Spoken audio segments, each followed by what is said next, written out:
R শিৰোনাম অসমৰ BJP চৰকাৰলৈ এক সমালোচনাৰ কবিতা। ক্ষমতাৰ আসনত বহি আছে যিসকলে আজি জনতাৰ আশালৈ কৰিছিল বহু প্ৰতিশ্ৰুতি সাজি। বাটে ঘাটে উন্নয়নৰ কথা শুনা যায়, কিন্তু সাধাৰণ মানুহৰ প্ৰশ্ন কেতিয়াবা হেৰাই যায়। যুৱকৰ চকুত চাকৰিৰ সপোন, কৃষকৰ মনত আছে বহু কষ্টৰ বেদন।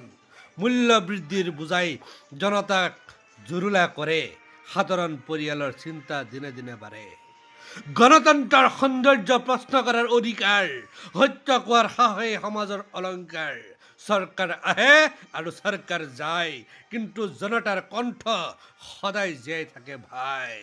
ধৰ্ম বাহৰ নামত বিভাজন নহওক, উন্নয়ন আৰু ন্যায়ৰ পথ কেতিয়াও হেৰাই নাযাওক। ক্ষমতা নহয় কেৱল সন্মানৰ কথা, জনতাৰ সেৱাই হওক ৰাজনীতিৰ প্ৰধান গাথা।